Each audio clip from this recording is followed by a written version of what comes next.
presented by MRS Music.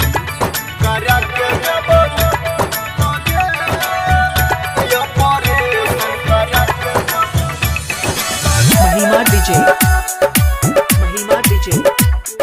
अभी आप सुन रहे हैं निराला म्यूजिक की शानदार प्रस्तुति।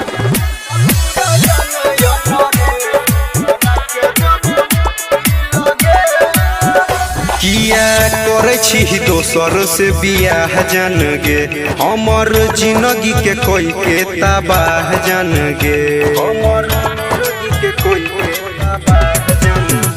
किया करे छी दोसर से बियाह जान गे, हमर जिंदगी के कोई के तबाह जान गे।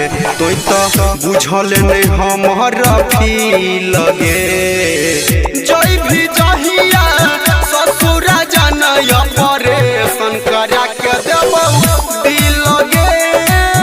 जय भी जहिया ससुरा जाना ऑपरेशन करा के देबौ दिल गे।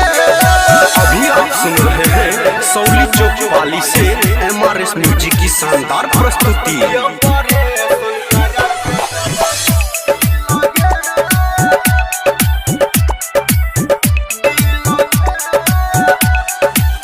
मिक्स बाय निराला। महिमा डीजे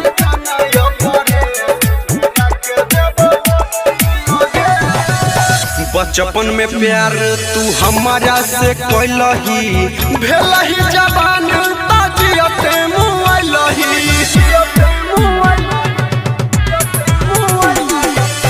बचपन में प्यार तू हमारा से कैलही, भेलही जवान ताजियते मुआलही। दोसरा छोरा से जय भी मिल गे, जय भी जहिया ससुरा जाना ऑपरेशन करा के देबौ दिल गे। जय भी जहिया ससुरा जाना ऑपरेशन करा के देबौ दिल गे। अभी आप सुन रहे हैं सौली चौक वाली से MRS म्यूजिक की शानदार प्रस्तुति। मिक्स बाय निराला।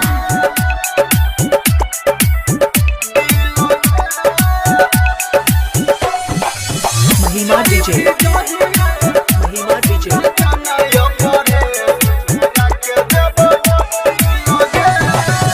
साथ नहीं छोड़ भी क्रिया रही खोइने, तब किया दिलवा पाछुरी चलैले।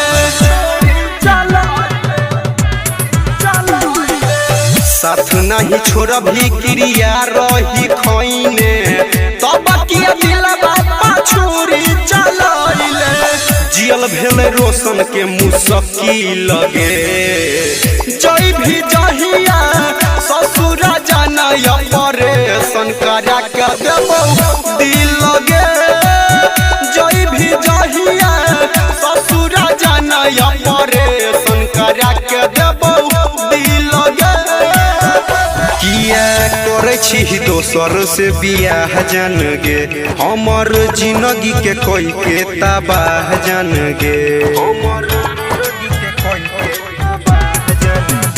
किया करे छी दोसर से बियाह जान गे, हमर जिंदगी के कोई के तबाह जान गे। तो बुझल नहीं हमर फील गे,